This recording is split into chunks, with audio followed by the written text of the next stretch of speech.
Hello everyone, welcome back to my channel. इस video में बात करेंगे एचएसएससी की जेबीटी मेवात कैडर की पीआरटी वाली जो भर्ती थी, या आप कह सकते हैं जेबीटी भर्ती के लिए जो 1456 पोस्ट के लिए जो एग्ज़ाम हुआ था उसके बारे में।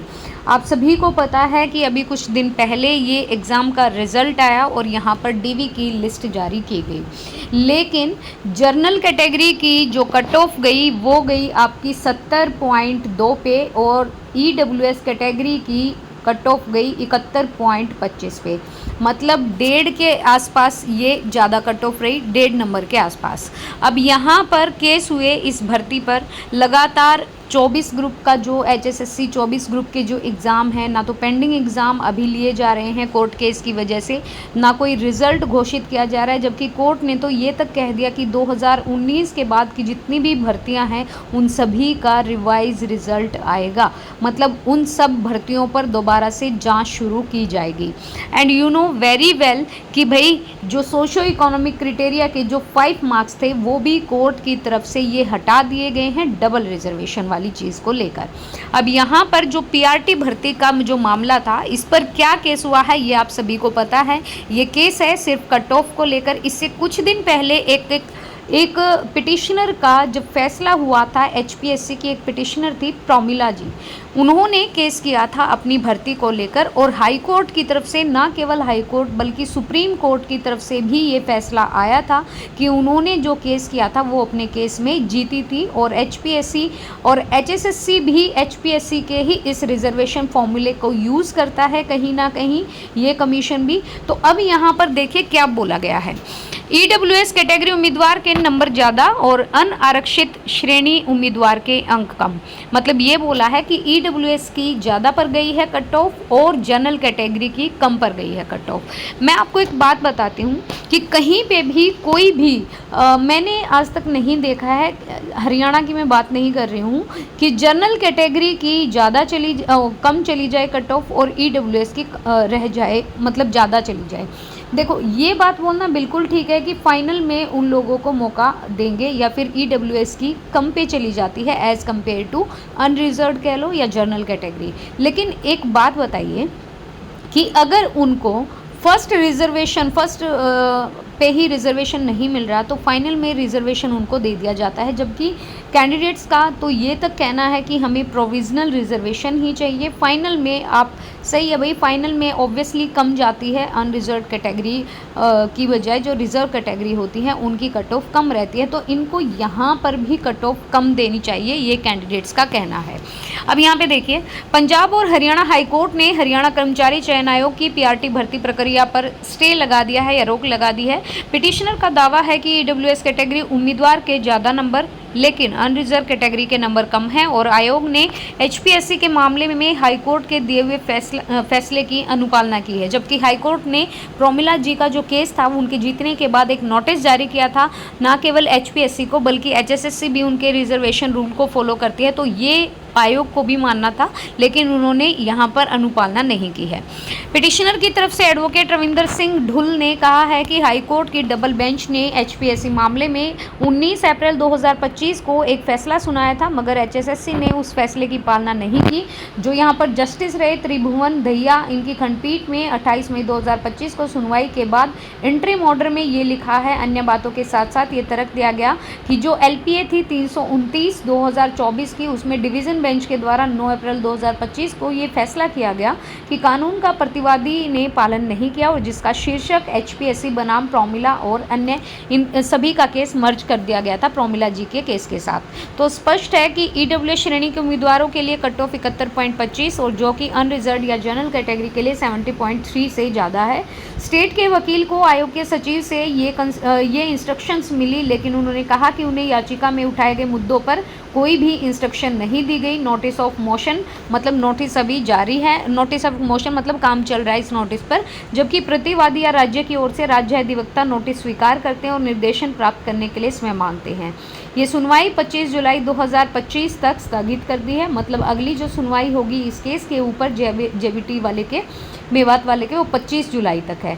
इस बीच विज्ञापन 5/2024 के अनुसार आगे की चयन प्रक्रिया स्थगित रहेगी। मतलब अभी पीआरटी वाली भर्ती पर कोई भी काम नहीं नहीं चलेगा या काम चलता रहेगा, लेकिन आपके सामने रिज़ल्ट या डीवी का जो भी डेट है वो नहीं आ सकती इस प्रक्रिया की, क्योंकि 25 जुलाई तक स्थगित हो गई है, स्टे लग गया है। यहाँ पर देखिए HSSC ने 7 मई को यहाँ पर जो डॉक्यूमेंट्स वगैरह हैं उनके लिए बोला गया है, तो भाई यहाँ पर इनके रोल नंबर जारी कर दिए गए थे डीवी वालों के। उसके अलावा ये आप देख ही सकते हैं, हाई कोर्ट की डबल बेंच ने ये फैसला दिया है HPSC बनाम प्रोमिला जी का कि 9 अप्रैल 2025 को फैसले में लिखा था कि प्रस्तुतियों पर ध्यान देने से पहले ध्यान देने योग्य संक्षिप्त तथ्य ये है कि HPSC ने 24 जून 2023 को एक एडवर्टीज़मेंट जारी किया, और उसमें जो आपका एडवर्टीज़मेंट या पोस्ट नंबर था 29/2023 की भर्ती है ये, जिसमें शेष हरियाणा कैडर के लिए PGT मैथ के लिए 250 पदों को भरने के लिए पात्र उम्मीदवारों से ऑनलाइन आवेदन मांगे गए। उसी तिथि को एक और विज्ञापन संख्या 44/2023 जारी की गई, जिसमें अकेले मेवात कैडर में गणित के 65 पदों की, मतलब रेस्ट ऑफ द हरियाणा की आपकी कितनी पोस्ट आई 250, और मेवात कैडर की 65 पोस्ट आई PGT मैथ के लिए मैं बात कर रही हूँ। पहला चरण आपका यहाँ पे देखो, यहाँ पे PGT टीचर के लिए एक होता है स्क्रीनिंग टेस्ट, दूसरा इनका सब्जेक्ट नॉलेज टेस्ट होता है, और तीसरा इनका इंटरव्यू होता है। लेकिन यहाँ पर जो पिटिशनर है उन्होंने ये मामला स्थापित किया कि वह BCB कैटेगरी से थी। जब स्क्रीनिंग टेस्ट का परिणाम आया तो उनका रोल नंबर BCB श्रेणी में नहीं था, और स्क्रीनिंग टेस्ट श्रेणीवार में चयनित उम्मीदवारों को विषय के लिए बुलाया गया था। ऑब्वियसली जो आपका मतलब सब्जेक्टिव पेपर होगा, अगर आपने स्क्रीनिंग में क्वालिफाई किया है तो सब्जेक्टिव में आप जा पाओगे, लेकिन इनका नाम नहीं आया। उसके बाद परिणाम घोषित हुआ, और इसलिए इन्होंने दावा किया कि हालांकि उसने स्क्रीनिंग टेस्ट में हाईएस्ट नंबर मिले 41.85, और उसे विषय ज्ञान परीक्षण में भाग लेने के लिए नहीं बुलाया, जबकि सामान्य उम्मीदवार के यहाँ पर भी देखो यही बात हुई है कि उनके मार्क्स थे इतने, लेकिन जो सामान्य उम्मीदवार की तुलना में उन्होंने ज़्यादा मार्क्स लिए, वो BCB कैटेगरी के थी, और जनरल कैटेगरी से ज़्यादा उनके मार्क्स आए। ये देखो सामान्य वही है कि भाई उनकी तुलना में अधिक मार्क्स लिए, इसीलिए उसे सामान्य अनारक्षित या अनरिजर्व कैटेगरी के लिए विचार किए जाने का अधिकार है।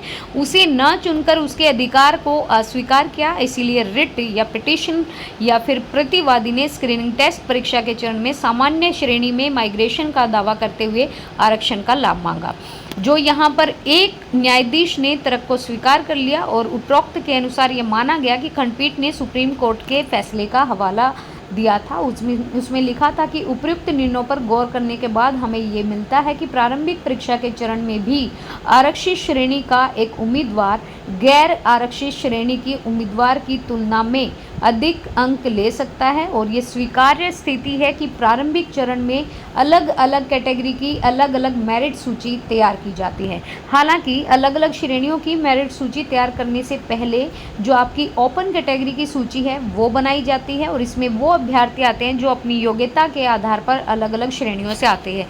कहने का मतलब ये है कि भाई जनरल कैटेगरी की ऑब्वियसली जनरल कैटेगरी से ज़्यादा जा सकती है BCA और BCB कैटेगरी या फिर OBC की कट ऑफ ज़्यादा, लेकिन यहाँ पे बोला क्या गया है वो आप देख लीजिए कि ओपन कैटेगरी की सूची तैयार करना नेसेसरी है। इसमें वो अभ्यर्थी शामिल होंगे जो अपनी योग्यता के आधार पर अलग अलग श्रेणियों से आते हैं, मतलब अगर किसी के हाईएस्ट होंगे तो वो जर्नल में चले जाएंगे। तो देख लीजिए भैया, ये था इनका केस। इनको 41.85 मार्क्स मिले थे स्क्रीनिंग में, और इनको मेंस के लिए इनकी मतलब लिस्ट में नाम नहीं आया, जबकि इन्होंने देखो यहाँ पे लिखा है जबकि सामान्य श्रेणी के उम्मीदवार जिन्होंने कहाँ गया, जिन्होंने एक सेकंड रुकिए, स्क्रीनिंग टेस्ट में 41.58 से 38.4 अंक लिए थे, उनको भी भाग लेने की अनुमति थी, लेकिन इनको 41.85 अंक मिले, और जब भी इनको नहीं बुलाया गया। अब इसी आयोग जो है उनको ये अनुपालना करनी पड़ेगी, और बाकी देखते हैं भाई, अभी तो 25 तारीख तक के कुछ नहीं हो सकता, आगे जितने और केस आएंगे और अटैच हो जाएंगे इसी के साथ, क्योंकि ये मेन केस है। सबका एक ही रीज़न मिलेगा कट ऑफ के ऊपर कि EWS की कट ऑफ ज़्यादा गई है as compared to unreserved category.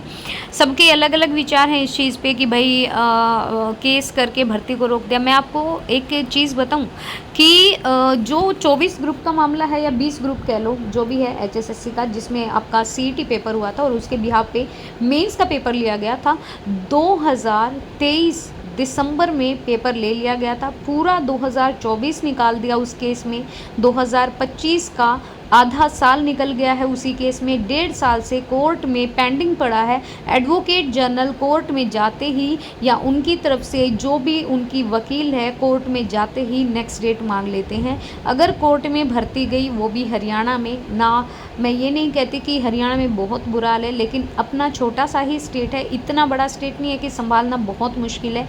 ये चाहते ही हैं कि हर भर्ती पर केस हो, कहीं ना कहीं भर्ती अटकी रहे।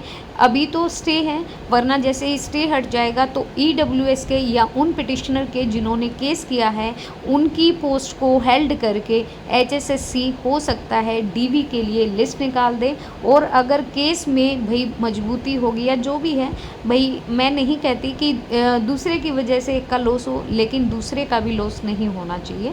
So this is my concern. And अगर वीडियो पसंद आए तो please like and share and please subscribe. Thank you.